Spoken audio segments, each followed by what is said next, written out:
بعد السلام عليكم ورحمة الله تعالى وبركاته. دمان مسلمين تا كنول دولة ديغان كالصومالي دا إثيوبيا marka hore waxaan halkan tacsiyo uga darayaa dadkii geeriyooday ehelkoodii ayaan maartay tacsiyo halkan uga darayaa inta maartay dhaawacantayna ilaahay caafimaad degdeg ah Allah siiyo inta kale hadaan inta ka gudbo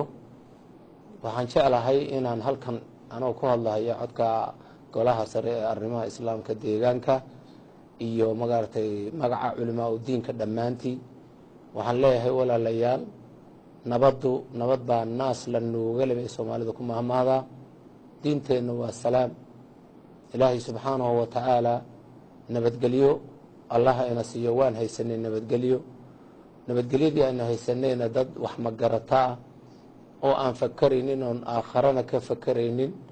adduunkana aan maartay wanaag maartay nabadgelyadu leedahay ayna wax weyn ugu sii fadhiin ayaa dhibaato badan sameeyay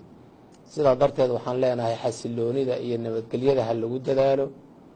khalkhalka iyo dhibaatooyinka dadka loo sheegayo iyo propagandooyinkana ha laga daayo ayaan leenahay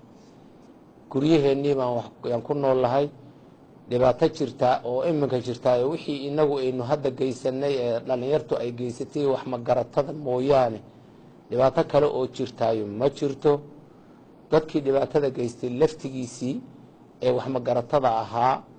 ayaa haddana dadkii sii balbalaynaya oo khalkhalisa ku ridaya sidaa darteed waxaan leenahay walaalayaal ha la isdajiyo nabadgelyada ha lagu dadaalo nin walba gurigaagii iyo beydkaagii aad ku noolayd inaad ku sugnaato ayaan walaalayaal idin sheegaynaa saacadan aan idin la hadlayo magaalada koone ilaa ka koone ayaan gurigeyga ilaa madaxtooyada inta u dhaxaysa anaa dhinac walba u dhaxmaray magaaladu nabadgelyo weeye kaliya ee waxa maartay ay jiray waxa weeye raadkii dhibaatadii dhacday ayaa muuqata waxaan leeyahay inta dhammaan baan idin leeyahay walaalayaal nabadgelyadu ayaa maartay wanaagsan nabadgelyada lagu seexdaa nabadgelyada wax lagu bartaa nabadgelyada ilaahay lagu caabudaa nabadgelyada wax ku cuni kartaa cunadu ku dhadhamayso haddaba saad la socono gacanta iyo dhibaatada ay manka dhacday shacab wax ma garataa oo dhalinyaro u badan dhalinyaro una ayaa dhibkan geysatay cid kasta oo aqli leh oo oday ah oo maartay culimo ah oo hooyo ah oo aabba way ka xuntahay marka saa darteed waxaan leenahay nabadgelyada nin walba ku dadaal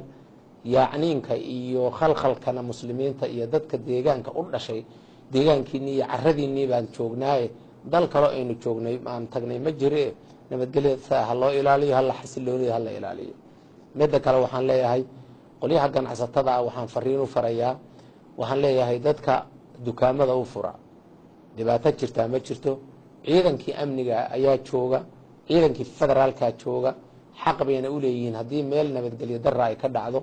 in ay soo galaan oo amniga sugaana waa waxay u abuuran yihiin ku xisaabtama ciidanka federaalku inuu ciidankeena yahay waa ciidankii shalay markaynu nabadgelyada darrada ku jirnay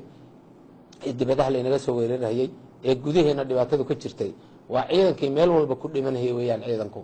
ciidankeenu waa ciidankii shalay aan dugsanaynay weeye intii ciidankeena la abuuray ciidamada halyeeyada liyu booliska intii la abuuray kadib ka horeysay cidii nabadgelyada ka shaqeynaysa iyaga ahaayeen ciidanka liyu booliska markii maartay ay inay abuurmaan oo ay ciidan noqdaan xoogan oo hubeysan oo maartay nabadgelyada sugi kara inay noqdaanna ilaahay sabab wuxuu uga dhigay wax garadka deegaanka iyo hogaaminta iyo ciidanka oo tababar iyo taakuleen intaba siinayay marka ciidankeeni nooca ahaa baa inoo yimid yeenan dad kale iska u arkin taana sida hal ogaado mid kale dhibaato jirtiyo isku dhacba imanayana taana meesha hal laga saaro dadka shalayta dhibaatadii sameeyay ya haddana doonay dadka inuu sii kiciyo intaas waa inta kale waxaan leeyahay dariskaagu diinta islaamku ka hadashay ee la isu ciqaabayo ee inaad gaajada la wadaagtaa inaad oonka la wadaagtaa inaad nimcada la wadaagtaa inaad hadalka wanaagsan la haystaa in dhibaato la gaarsiiyo maaha wixii dhacay wuu dhacay dariska wixiisa dambe wixii horena ha laga qoomoodo ee dhibaato ah ee la gaarsiiyey maartay wixii dambana walaalnimo iyo qalbi furaansho iyo la noolaansho iyo soo dhaweyn iyo qoomo ha loo muujiyo oo dadka walaalaheena ee inana loon in afka Soomaaliga ku hadlaynin ee islaam boqolkiiba 80 u badnaa islaamka dadka inana nool in maartay walaalnimo loo muujiyo wixii dhacay ee wax ma garto sameysana laga qoomoodo ayaan farahayaa walaalayaal yaan idin farayaa mid kale waxaan aad iyo aad uga xunnahay annagoo nahay culimada maartay golaha sare arrimaha islaamka iyo dhammaan culimada diinka afkeeda annagoo ku hadlayna beet kristaanka la gubay baan aad u cambaaraynayna waxa ma garatada gubtay baan aad u cambaaraynayna maxaa yeelay beet kristaanku diimuhu xaqooda xurmu kaleeyahay diinaha lagu kala gadisnaado iyo aaminaad laakiin meel macbad ah oo wax lagu caabudayo in wax la gaarsiiyo xaaraan weeye in la dhibaateeyo xaaraan weeye in la gubo xaaraan weeye in mushkilad loo geysto xaaraan weeye saa darteed annagoo ku hadlayna codka golaha sare arrimaha islaamka iyo dhammaan waxgaradka deegaanka oo dhan codkeeda annagoo ku hadlayno waxaan si weyn u cambaaraynaynaa wax magaratadii samaysay inay beet kristaanka ay gubaan ama kaniisadaha ay gubaan aad iyo aad baan uga xunnahay walaalaha kristaanka ah maaragtay waxaan leenahay sida aad uga xuntihiin baan walaalayaal ooga xunnahay saaad uga xuntihiin baanu ooga xunnahay beydka kristaanka la gubay masaajidkii oo la gubay noogama duwana ugu dambayntii waxaan leeyahay walaalayaal nabadgelyada ha la ilaaliyo xasiloonida ha la ilaaliyo magaaladiisa nabadgelya ugu sugnaada walaalaheenii dariskeena ahaa ee maartay dadka dhalinyartu ay dhibaateeyeen